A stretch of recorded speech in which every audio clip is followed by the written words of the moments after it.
Seja muito bem-vindo a esse vídeo sobre a origem do candomblé. E antes de começar, deixa eu me apresentar. Meu nome é Fagner e eu preciso dar alguns avisos para vocês. O meu objetivo aqui não é te convencer e nem te converter a nada, mas sim apresentar uma visão histórica e cultural sobre uma das religiões mais importantes e influentes aqui do nosso país. E claro, com certeza eu devo ter cometido algum erro durante a execução desse vídeo. Então eu peço para você aí que tá me assistindo, se for necessário, pode me corrigir aqui nos comentários, mas por favor, com respeito, educação, porque eu sou uma pessoa sensível. Se for necessário, eu até fixo o comentário seu aqui no topo. E eu já peço desculpa de antemão, porque, bom, seres humanos são falhos. Eu me empenhei bastante atrás de informações fidedignas, confiáveis, fontes boas, mesmo porque é um assunto super sério e deve ser tratado assim.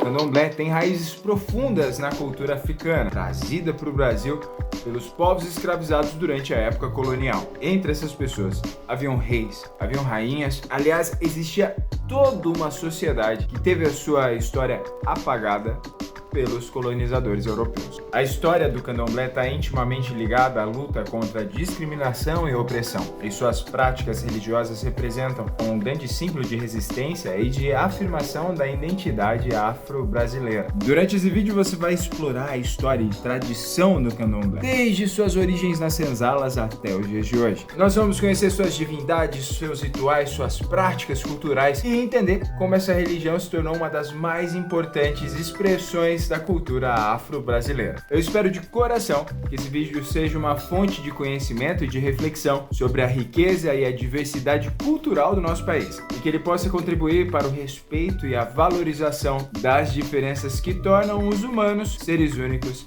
e especiais. É isso. Agora chega de enrolar. Bora pro vídeo. Desde que países europeus passaram a colonizar continentes, uma prática de controle da população nativa era aplicada.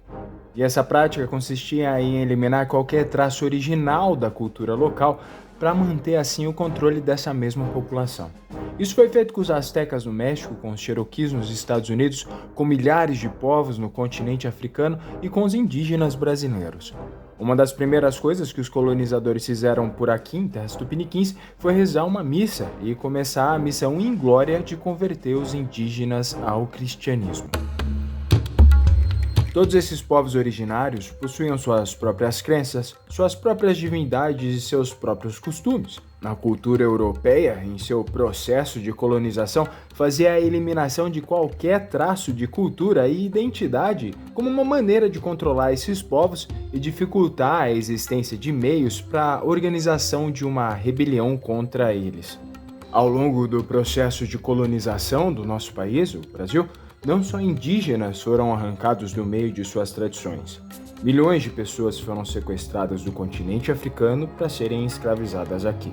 Esse processo de sequestro dos povos africanos fica conhecido na história como diáspora africana, ou seja, o espalhamento ou dispersão do povo ou da população. O continente africano é habitado por milhares de povos diferentes, que falam milhares de línguas diferentes, com histórias diferentes, costumes diferentes e, obviamente, religiões diferentes. A grande tragédia disso tudo também é que não houve nenhuma tentativa de manter a originalidade desses povos. Eles não possuíam registro, não eram tratados como imigrantes. Eles eram tratados como mercadorias. Estudiosos conseguiram identificar 7 grupos originários do continente africano e que por acaso também foi colonizado por Portugal por volta do século XV e XVI. Esse grupo era formado pelos Balantas, de onde hoje é conhecido como a Guiné-Bissau, Senegal e Gâmbia, os Mandingas, originais da atual Cabo Verde, os Jejês, do atual território de Togo e Gana, tinha os Yorubás, que eram um dos maiores grupos étnicos e que habitavam o território da Nigéria, e por último, o povo Banto, povo originário da atual Angola. Uma vez aqui no Brasil, esses povos passaram a ser inibidos da própria identidade. Apagar a memória era um meio de controle dessa população. Revoltas não eram bem-vindas. É nesse contexto histórico, no meio da luta para manter a memória de um povo, que o candomblé nasce no Brasil. Os povos africanos estavam então vivendo em um país que estava sendo colonizado por europeus cristãos. Então a prática de suas religiões nativas era terminantemente proibida. Além disso, eles eram obrigados a participar da tradição cristã e eram convertidos forçadamente. A maneira para escapar de tudo isso foi começar a assimilar seus orixás aos santos católicos. Ogum passou a ser identificado pela imagem de São Jorge. Nossa Senhora Aparecida era Oxum, Jesus Cristo era Oxalá e Santo Antônio era Exu. Ao adotar essa prática, eles conseguiam enganar os senhores de escravos. O nome desse fenômeno de sincronizar uma religião a outra é chamado de sincretismo religioso. E enquanto eu fazia a pesquisa para esse vídeo, eu achei vários artigos bem interessantes e esclarecedores. Um deles foi do jornal da USP. Nesse artigo, o Antônio Carlos Quinto conta sobre o trabalho da educadora Lisandra Pingo, que estudou as características do Exu em canções brasileiras. Segundo a Lisandra, uma melhor compreensão de Exu pode ser uma boa ferramenta de combate ao racismo e, claro, ao preconceito religioso. E um dos pontos mais interessantes abordados pela educadora é o fenômeno da associação feita do Exu com o demônio cristão. E você já deve ter ouvido sobre essa associação por aí em algum lugar. O que é assustador é que essa prática recentemente voltou com toda a força. É só tu ligar a TV de madrugada, rodar os seus canais aí, que uma hora você vai cair em um culto que expulsa demônios e Exus. E o Exu é uma figura importante dentro das religiões de matriz africana, como o Candomblé ou a própria Umbanda. Ele é considerado o guardião de portais, o mensageiro entre humanos e orixás, e tem um papel central em muitos rituais. Na mitologia iorubá, que é a base de muitas dessas religiões, Exu é conhecido como deus da comunicação, da troca, da mudança, do movimento. O que me assusta mesmo é como que determinadas culturas conseguem deturpar significados alheios a elas. Eu costumo dizer que a desinformação e o cinismo andam de mãos dadas e que juntos eles têm um filhinho, preconceito. Enfim, chega das minhas filosofias, vamos ao que interessa. Agora, eu vou te explicar de uma maneira bem simplificada o que são os orixás. É normal a gente ouvir por aí que o candomblé é de matriz africana, que ele tem origem na África, mas o candomblé é uma religião brasileira e por ser ligada aos povos africanos, ela é afro-brasileira. O candomblé é a junção das crenças de pessoas de partes diferentes da África que se encontraram aqui. E foi a partir das crenças de todas essas pessoas sequestradas de suas terras que essa nova forma de demonstração de fé foi ficando cada vez mais forte. Por se tratar de uma mistura de culturas, o culto aos orixás dos iorubás ajudou a unificar todas essas religiões em um único ponto. Os orixás são representações divinas em formas humanas. Dentro da mitologia iorubá, cada um dos orixás tem uma função específica. Iemanjá é a deusa dos mares e oceanos, a mãe de todos os orixás.